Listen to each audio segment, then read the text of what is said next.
Manager m n'ọfịs na-ayọ m ka ọ nụba m. Afọ nwa okolobịa sị m na ya na-alụ ọlụ na bank, na ya ka bụ nwa okolobịa si na school wee pụta, na ya dị 24 years old, mana manager ya dị 32 years old. So ya wee bido na-alụ na reception.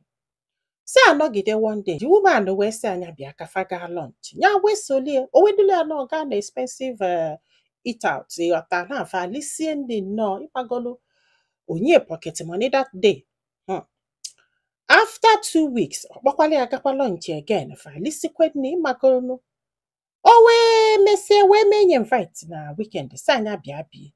Ya wee luo bie na this lady ji ezigbo ego, ifu bie bie na-ama, ịgbagolu. Ọ sị m from there fa na-abọ bido ka fa lisiele nne ṅụsịa wine, emetụkwa onwe fa aka. From there fa sị bi Ibongi o. So fa sị si Ibongi bọsị afọ na olukwe bọsị ọzọ fa bịakwa si Ibongi gbago fa bidozie nnọọ every weekend na-eje ebe afọ. Fa ga-esegide Ibongi till Monday morning fa ebidokwa ọlụ. Ife a na-aga. Ọ sị m ịgbago ndị ọfịs bido notice bie mmegharị fa na-amịgharị. Wee one of enyi ya nwoke wee kpọọ ya wee sị kedu ife ị na-eme ihe a? Anyị mara na this girl nye gị gap too much. Ya sị ya na oyi ka fa ka na-ayị na oke nwere ife pụta na ya. Ọ sị m nne na ya dị very happy na this girl na-enye ya ego.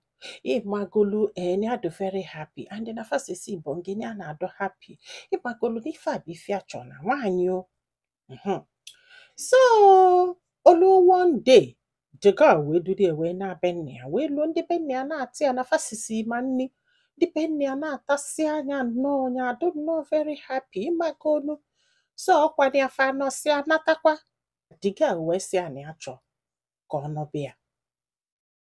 Ma ọ laikiri, o bigodo ụzọ jụbụ ya ma ọ laikiri ya. Ya sị ya ị laikiri Ibongi anyị na-ese? Ya sị ya ka esi feel. Ọ sị na ya like ife niile ya afọ.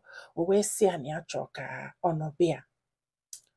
Ma ọ ga-anọkwa ya? Ya sị yes, maka na ya like the girl actually, and na ife ya na-enweta dị ya mma, na ya dị happy. Oh, the girl wee sị ya jee gwa ndị befa na ọfụgo onye ọ ga-anụ.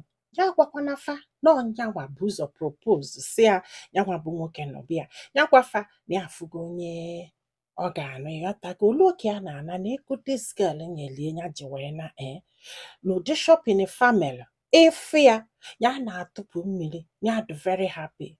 Ya wee naluo nyesie ndị befe ego, na o gosikwelu ndị befe ife, ịghọtago, nyesie nye ma nke mami ya ma nke papi ya, nke everybody.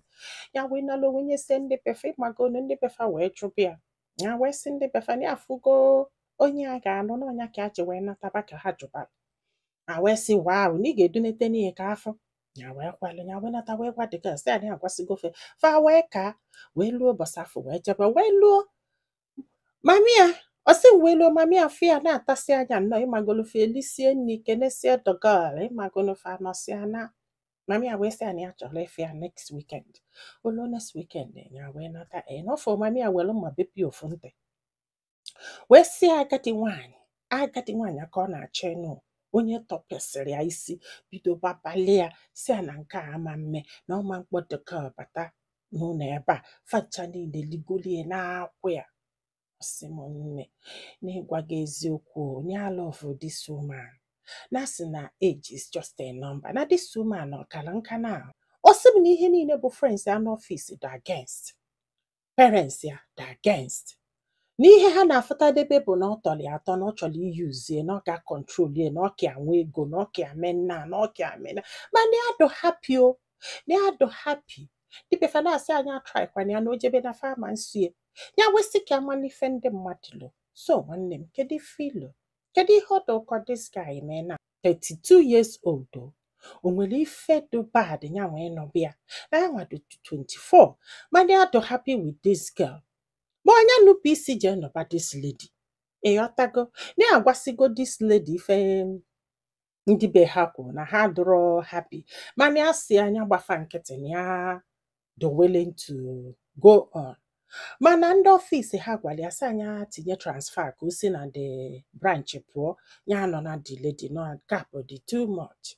ọ sị m mana nne na sọt ka ọ na-ekwu ịmagolo mmadụ na-agwa gị okwu na-akọrọ gị akụkọ ịmagolo ebe ọ kwụ ọbụ ịghọtago ihe niile ọ na-ekwudebe bụ lọv na-eli ya isi ịgwa unu nke bụ eziokwu ọ lọv this very lady mana ndị mmadụ na-ekwu na ọ ga-anọdụ ala n'isi o na ọ ga-eme nke a na ọ ga-eme nke a ndị ọmaneji ya n'ọfịs ịmagolo maneja bank and the lady is doing well.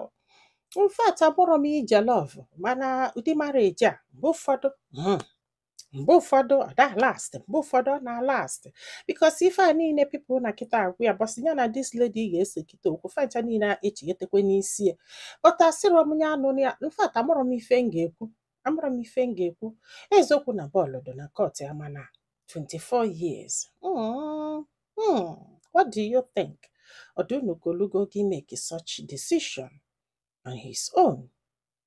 Anya nwe ebe mụnwa na-eche ọdụnụ ka ọma kịta decision ọ na-eme kịta anụnwa ọdụnụ ka ọ up to it maka ọnụ eziokwu na ọgụsigo university pụta mana still obere nwa ka ọ bụ gwa anyị filo na comment section maka na ọ ga-enyelu this boy aka iji ma ife ọ ga-eme man manyekwazalụ m aka tụsa ozi a golo ndị ọzọ ntị ndị be anyị daalụnụ ka ọ dị n'ụbọchị ọzọ.